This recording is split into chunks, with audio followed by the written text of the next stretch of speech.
Eu sou a Gabi Fadel e bem-vindos a mais um Surto Coletivo, onde eu te conto alguma coisa pra gente surtar juntos. E hoje eu vou te contar de um dos experimentos psicológicos mais controversos já feitos. Esse experimento é muito famoso por uma série de motivos, mas ele acabou sendo encurtado em 6 dias por conta dos níveis de abuso emocional e psicológico que aconteceram dentro dessa prisão de mentirinha.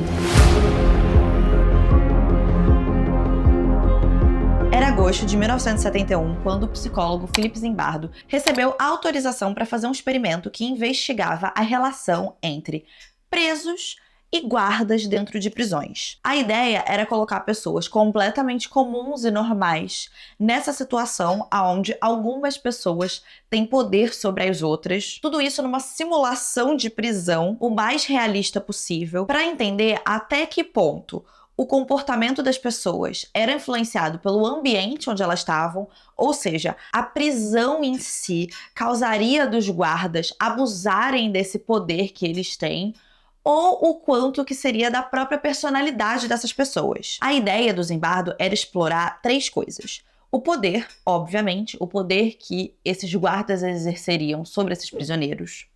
A desindividualização, que é quando você tira de alguém tudo que faz daquela pessoa aquela pessoa e transforma ela em só mais um número dentro de tantos outros. Desumanização, quando você passa a não ver mais uma pessoa realmente como uma humana, tudo isso em contextos de autoridade, né? Quando alguém tem autoridade sobre uma outra pessoa para fazer o que ela quiser. O Zimbardo se interessava muito nisso por causa dos próprios casos de abusos que a gente sabe que existem em prisões, tanto pela própria experiência de vida dele. Ele fala que ele veio de um lugar muito pobre, onde acabou que muitas pessoas que ele conhecia acabaram no crime, acabaram em prisões. Para que sempre existiu também um interesse acadêmico, né, sobre como certos ambientes específicos podem afetar a moralidade das outras pessoas. Então, basicamente, o Zimbardo, ele acreditava que se ele criasse um ambiente simulando uma prisão, ele então conseguiria observar se pessoas comuns, sem nenhum histórico de doença psicológica, que nunca tiveram nenhum tipo de comportamento agressivo, se essas pessoas teriam comportamentos autoritários ou até mesmo abusivos. Bom, quando ele conseguiu a autorização da universidade para conduzir o experimento, ele primeiro começou publicando um anúncio no Palo Alto Times e no The Stanford Daily, procurando pessoas que estivessem interessadas em participar desse experimento, né? O anúncio dizia o seguinte: estudantes universitários do sexo masculino necessários para um estudo psicológico sobre a vida na prisão. $15 por dia por 1 a 2 semanas a partir de 14 de agosto. Para mais informações e inscrições, vá à sala 248 Jordan Hall, na Universidade de Stanford. Ao todo, 75 homens se inscreveram para esse estudo, mas só 24 foram selecionados. E isso depois deles passarem por um processo tanto de checagem de antecedentes criminais para ter certeza que nenhum deles tinha nenhuma passagem pela polícia, testes médicos e psicológicos para ter certeza que eles eram mentalmente saudáveis e estáveis, e também responderem uma série de perguntas sobre a personalidade deles. E aí, desses 24, o Zimbardo tirou cara ou coroa para definir quem que ia ser guarda e quem que ia ser prisioneiro, que era para ser o mais aleatório possível. E aí, de cada grupo desses, tinha 3 pessoas que eram stand-bys, né? Caso, por exemplo, alguém ficasse doente ou precisasse sair ou não topasse fazer, ele tinha outras pessoas ali para chamar no lugar. E aí, para essa prisão de mentirinha, eles usaram o subsolo da Universidade de Stanford mesmo, no próprio departamento de psicologia. Eles adaptaram toda aquela parte para que funcionasse como uma mini prisão. Uma mini prisão, era pequena, mas bem realista. O corredor do subsolo era o corredor da prisão. Para celas, eles usaram pequenas salas de aula e laboratórios que tinham por ali, que tinham 6 metros quadrados cada uma. 6 metros quadrados cada um quer dizer que cabia em cada cela exatamente 3 colchões, com 3 travesseiros e 3 lençóis, e mais nada. Então cada cela ficava para 3 prisioneiros. E a ideia era ser um pouco desconfortável mesmo para parecer uma prisão. Os guardas tinham uma sala para eles, onde eles podiam descansar e observar os prisioneiros por lá. Em um armário que tinha ali naquela parte, eles transformaram em solitária. E esse armário era um armário bem pequeno, imagina, é só um armário, dava pra ficar sentado ali, olhe lá, e o armário ficava totalmente escuro uma vez que você fechasse. E também tinha uma sala de vigilância, que era a sala onde o Zimbardo ficava pra monitorar tudo que estava acontecendo no experimento. Essa prisão de mentirinha não tinha janelas, então não tinha como você saber exatamente que horas eram lá fora, e ela era inteiramente controlada pela equipe. Um dia antes do experimento começar, os guardas foram chamados para lá para receber as instruções e também receber os uniformes deles, né? O uniforme que eles receberam era totalmente inspirado em uniformes de guardas de verdade, era uma camisa, uma calça caqui, eles recebiam botas, eles recebiam também um cacetete de madeira e eles usavam óculos de sol espelhados, que era justamente para ninguém conseguir ver o rosto deles e dar uma sensação mais de distanciamento e de anonimato. Quando esse grupo dos guardas foi receber as instruções, o Zimbardo falou o seguinte para eles: nós não podemos abusar fisicamente deles, nem torturá-los. Nós podemos criar tédio, nós podemos criar um senso de frustração. Nós podemos criar medo até um certo ponto. Uma noção de que a vida deles é totalmente controlada por nós, pelo sistema, por mim, e que eles não têm nenhuma privacidade. Eles terão que fazer o que vocês disserem a eles. O próprio Zimbardo se colocou com o papel de ser o superintendente dessa prisão. Então, ele estava ativamente tomando decisões ali que eram da prisão e não do experimento. E ele tinha um pesquisador assistente chamado David Jaffe, que ele colocou como diretor da prisão. Então, não só o cara era um pesquisador assistente, como também era o diretor da prisão. No primeiro dia, de fato, que o experimento começou, os 9 prisioneiros escolhidos foram presos dentro de casa. E isso foi uma total surpresa para eles, assim, não foi avisado para eles anteriormente que isso aconteceria. A ideia toda era deixar eles chocados para eles já entrarem no esquema do negócio, sabe? Já entrarem no espírito da prisão. A própria polícia de Palo Alto, que é a cidade na Califórnia onde aconteceu esse experimento, concordou em ir lá e fazer essas prisões. Então imagina, os caras estavam sendo presos pela polícia de verdade na casa deles. Eles foram algemados, foram colocados nos carros de polícia com sirene tocando, foram levados pra delegacia, eles tiveram aquelas mugshots, sabe? Que tira foto aqui assim, sabe? Eles tiraram mugshots, eles tiraram as impressões digitais deles, foram fichados, tudo isso na delegacia de polícia de verdade. E aí, de lá, eles foram transferidos para a prisão de Stanford de mentirinha. E eles foram transferidos também, tá? Em carro de polícia, sirene girando, caos. Quando eles chegaram na prisão de mentirinha, todo o procedimento que foi feito com eles dentro dessa prisão foi inspirado nos procedimentos de prisão de verdade dos Estados Unidos. Então lá, eles ficaram pelados, eles foram espreitados com um negócio desinfetante e receberam os uniformes deles, que consistia basicamente de um negócio que parecia como se fosse uma camisola com um número, que agora seria o número deles, e eles seriam sempre mencionados por esse número, que era justamente essa estratégia de desumanização deles. Eles não podiam usar roupa de baixo, eles tinham que usar uma touquinha de nylon, que é pra parecer que o cabelo foi raspado, e eles ainda tinham uma corrente amarrada em um dos tornozelos que eles tinham que usar o tempo inteiro. Bom, aí da madrugada, do primeiro dia pro segundo dia, os guardas do turno da noite, eles já resolveram começar a causar um pouco. 2h30 da manhã, eles acordaram todos os presos para fazer uma contagem. Contar quantas pessoas tinham ali, né, etc. Alguns dos presos demonstraram resistência, não gostaram muito de serem acordados 2h30 da manhã e não estavam levando o negócio muito a sério também, sabe? Então, para punir essas pessoas e impor respeito, os guardas começaram a obrigar seus prisioneiros a fazer flexões. Isso foi 2h30 da manhã, né?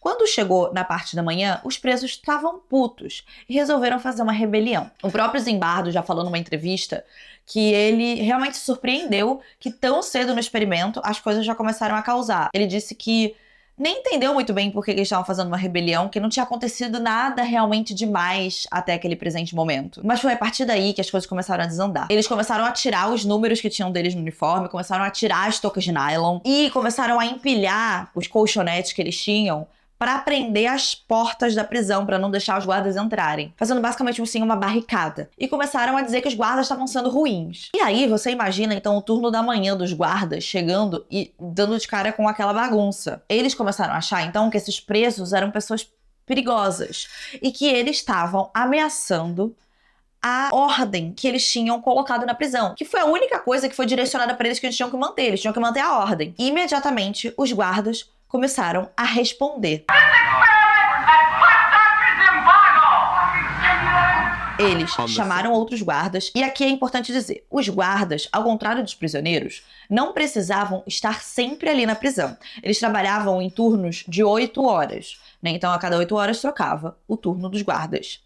Mas os guardas que não estivessem ali naquela hora, naquele turno, eles ainda assim estavam em plantão. Eles precisavam estar com o celular, não tinha celular naquela época, mas perto de um telefone ou alguma coisa que eles conseguissem contactar eles para caso alguma coisa acontecesse, eles irem para lá imediatamente. E foi isso que esses guardas da manhã fizeram. Eles imediatamente chamaram os outros guardas para reforços. E aí, a estratégia desses guardas foi a seguinte: eles pegaram os extintores de incêndio da faculdade, que tem CO2, né? E começaram a jogar extintor de incêndio de CO2 nas celas, porque tinha uma janelinha, dava pra jogar. O que fez com que os prisioneiros fossem obrigados a parar de prender os colchonetes nas portas. E aí os guardas conseguiram entrar nas celas e reprimir a rebelião. E aí, assim que eles conseguiram tomar o controle de volta dessa prisão, eles começaram então a punir as pessoas que tinham incentivado a prisão, colocando essas pessoas na solitária, que era aquele armarinho que eu falei no início. Eles também tiraram as camas dos prisioneiros para obrigar-eles a dormir no chão como forma de punição. E então eles resolveram que eles tinham que fazer uma estratégia melhor para evitar que uma coisa dessa acontecesse novamente. E a estratégia foi a seguinte: dividir e conquistar. A ideia era não conseguir fazer com que esses prisioneiros se unissem. Para isso, eles inventaram uma cela do privilégio. A cela do privilégio é a cela onde eles te colocariam caso você fosse um prisioneiro bem comportado. Lá você receberia um tratamento especial, você teria acesso a comer comidas que os outros presos não têm, você teria sua cama de volta também. Enquanto isso, outras pessoas que estavam sendo punidas, né, não estavam necessariamente na solitária, mas estavam sendo punidas pela rebelião, não estavam nem com o uniforme deles completo, não tinham cama e estavam com a alimentação reduzida também. A ideia era criar uma divisão entre esses presos, sabe? Tipo assim, por que é que essas pessoas estão na cela do privilégio? Será que eles deduraram a gente sobre a rebelião? Será que eles falaram alguma coisa pra esses guardas? E aí a estratégia que eles faziam era colocar algumas pessoas na cela do privilégio e aí depois eles trocavam, botavam outras pessoas.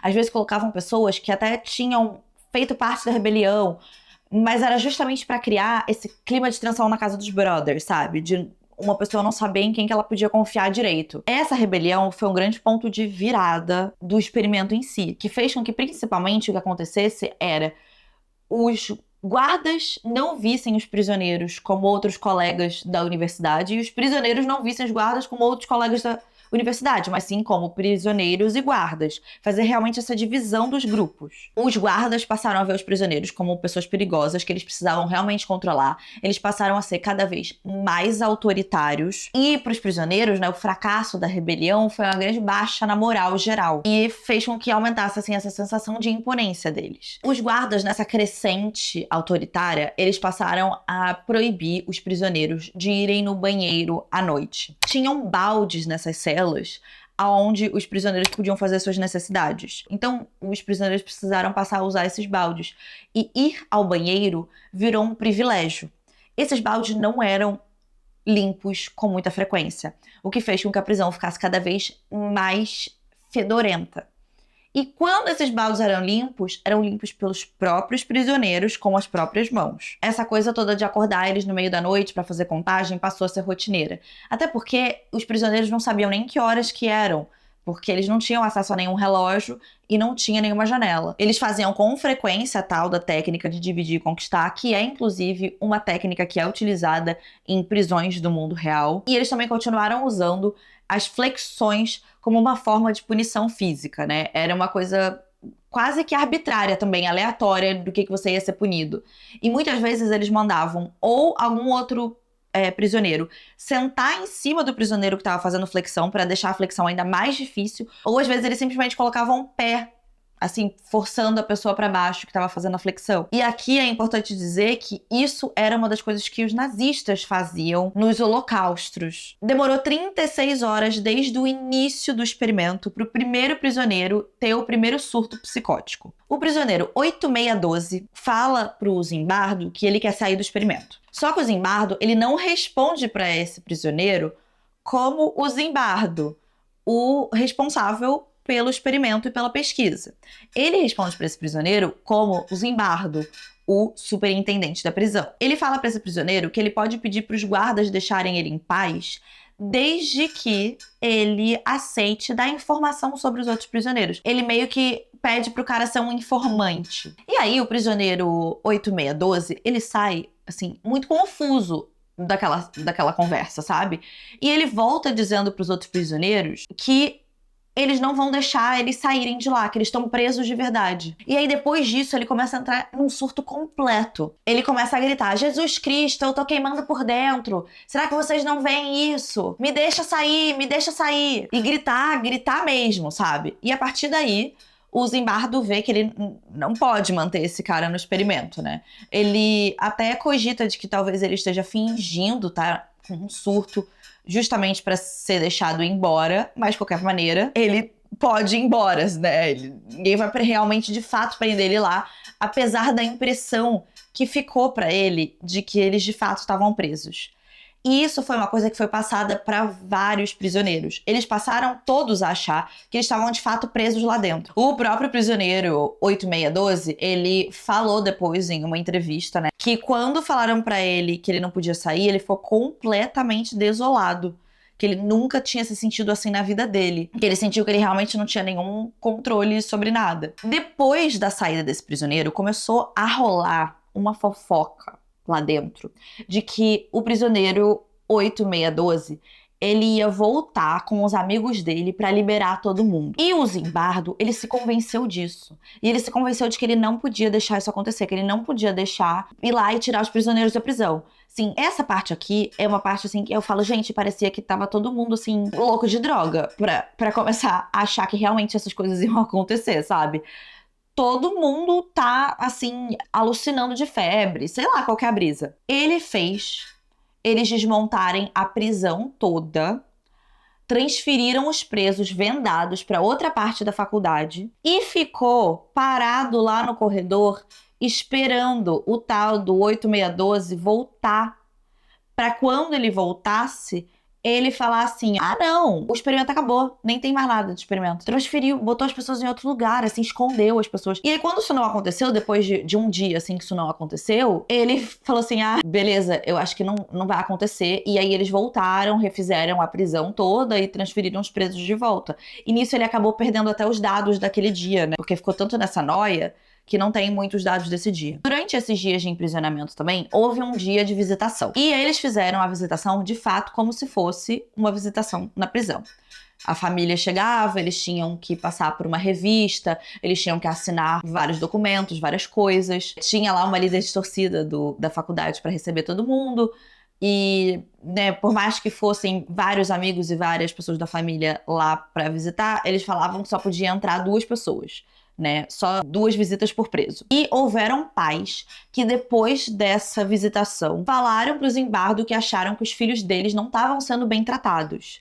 Demonstraram estar preocupados, que eles pareciam estar doentes, que eles pareciam estar muito cansados e que eles tinham que ser melhores tratados. Mas apesar disso, nenhum pai pediu para tirar os filhos, foi permitido que o experimento continuasse, apesar dessas preocupações dos pais. E inclusive, nesse dia específico da visitação, foi o dia onde eles deixaram todos os presos tomarem banho, para eles estarem bem apresentados, alimentaram eles direito, né, para eles não estarem com fome, e até limparam toda a prisão, tiraram os baldes de cocô que ficava, né, tudo deixaram limpinho, para estar limpinho para quando os pais chegassem. E mesmo assim, os pais ainda ficaram preocupados. Teve uma outra visitação que fazia parte do experimento, que foi a visitação de um padre.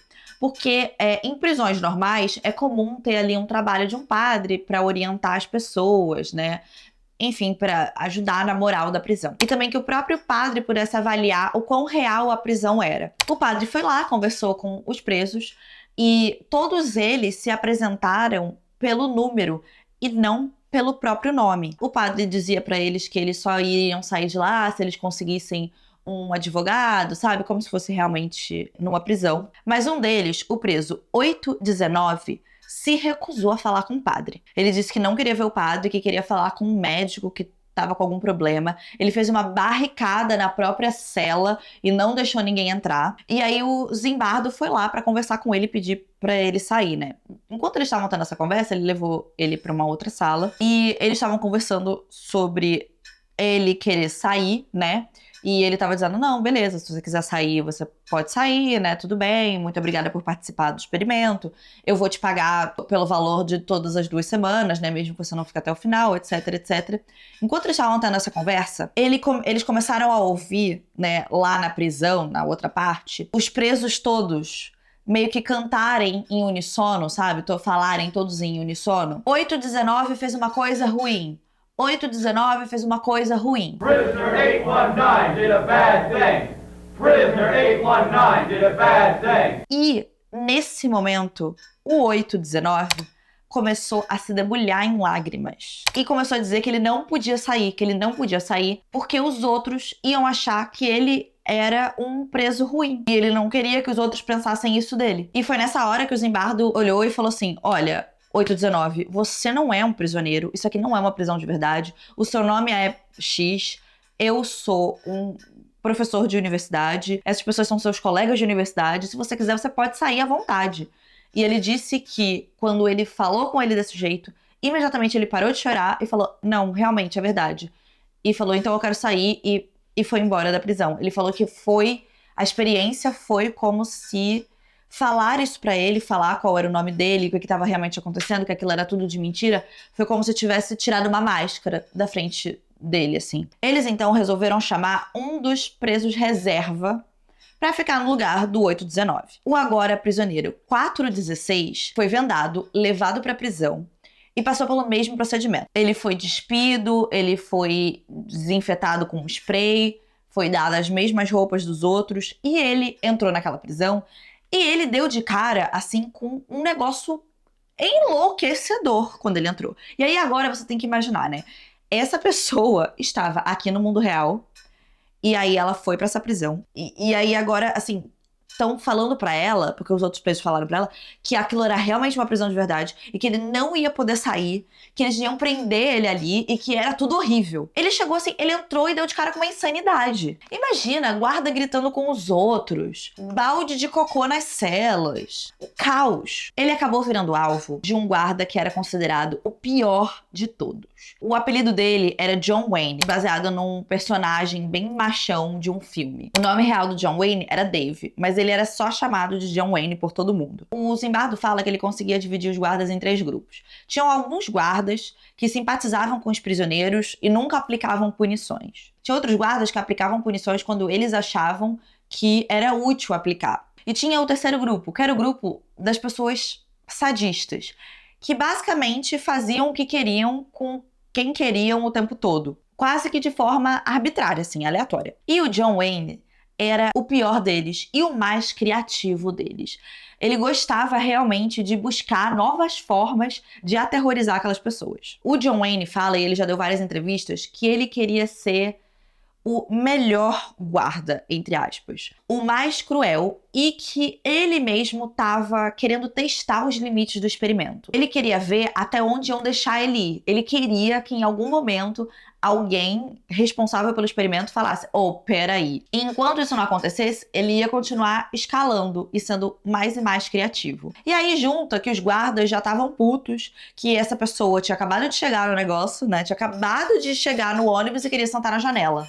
Né? O cara tinha acabado de chegar e já estava querendo causar na prisão que eles trabalharam tanto para manter, queria dizer organizada, mas sinceramente tudo que eu tô descrevendo aqui pra vocês não me parece organização, mas talvez controlada por eles. O 416, então, começou a fazer uma greve de fome. Ele fala que ele sentia que ele não tinha controle, então ele queria fazer algo que fizesse com que eles sentissem, os guardas, que eles também não tinham controle. Ele foi colocado na solitária e os guardas fizeram os próprios outros presos se voltarem contra ele. Ele fazia os presos irem lá, baterem na porta da solitária, ficarem batendo na porta, o que devia fazer muito barulho, porque ele tava, imagina, né, dentro de um armário com uma porta batendo, e falar coisas tipo, 416 é um prisioneiro ruim. Vários prisioneiros falavam, come logo. Eles até fizeram um jogo meio assim, falando, se os outros prisioneiros toparem de entregar os cobertores deles, a gente deixa você sair. E aí, outros prisioneiros, vocês vão querer entregar seus cobertores? Tudo isso para causar aquele clima também de discórdia entre eles. E aqui também é importante dizer que, por volta do 4º dia do experimento, uma das coisas que os guardas também começaram a fazer era forçar os prisioneiros simularem comportamentos sexuais entre si. Isso, o próprio John Wayne, ele já falou numa entrevista, né, que ele ficava tentando realmente buscar coisas que fossem fazer com que as pessoas se sentissem desconfortáveis, sabe? E ele sabe que essa coisa de ser gay, principalmente nos anos 70, da onde a gente tá falando, né, era uma coisa que era muito tabu. Então, forçar as pessoas, mesmo que seja simulado, né, a fazer esse tipo de ato sexual era uma coisa que deixaria as pessoas muito desconfortáveis. Era realmente querer causar meio que um medo mesmo, né? O 6º dia de experimento foi o último. E esse experimento acabou porque o Zimbardo resolveu convidar a então namorada dele, que também era uma pesquisadora, pra conhecer a prisão. E quando ela chegou lá, ela ficou com os olhos cheios de lágrima e falou que o que ele estava fazendo com aqueles meninos era muito cruel. Ele tentou se defender, ele falou, não, isso aqui é um experimento, você também é uma pesquisadora, você deveria entender. E ela falou, não, isso aqui é você abusando psicologicamente de garotos, eles são garotos. E ela disse que se aquele era realmente ele, que então ela não iria querer continuar um relacionamento com ele. E foi isso que fez com que ele acordasse e percebesse que o que estava acontecendo ali era errado e era abusivo com aquelas pessoas. Esse experimento tem várias controvérsias. E aqui, a mais óbvia delas que a gente pode falar é a moral desse experimento. Ele é, obviamente, um experimento que foi extremamente antiético, pelo nível de loucura que eles deixaram com que aquilo chegasse. Foi um sofrimento desnecessário pra todo mundo. Falta de responsabilidade, de bem-estar geral. Você não pode chegar e fazer isso com as pessoas. Mas tem vários outros pontos que são importantes da gente falar aqui, que transformam esse experimento num experimento bem controverso mesmo. O Zimbardo, ele acredita que o experimento conseguiu provar, de fato, que você colocar pessoas em ambientes dessa forma vai transformar essas pessoas em pessoas autoritárias. Ele realmente acredita que ele conseguiu provar o ponto dele, que pessoas se transformam em sádicas em determinadas situações, dadas poder sobre outras pessoas. Mas aqui, esse é um experimento que, de um ponto de vista mesmo científico, ele é bem ruim, porque ele não tem basicamente nenhum rigor científico, não tem um grupo de controle, não tem metodologia correta, não existe um experimento feito onde o próprio pesquisador se envolve tanto no experimento quanto o Zimbardo se envolveu. Isso faz com que você perca completamente a sua posição ali de fato de ser uma pessoa neutra. O próprio Zimbardo fala que ele admite que ele acabou atuando muito mais como o superintendente da prisão do que de fato um pesquisador que está tentando observar ali e fazer uma metodologia científica. Mas não só isso, eles acabaram influenciando no resultado. Em uma das gravações feitas durante esse experimento, e tem várias gravações, dá para você ouvir o assistente dele incentivando um dos guardas a ser um pouco mais duro, mais autoritário. Não só isso, mas existe um fenômeno que pode acontecer justamente nesses experimentos psicológicos, chamado características de demanda, que é quando os participantes do experimento, eles conseguem meio que subentender o que é que você está esperando, qual é o resultado que você está esperando, as características.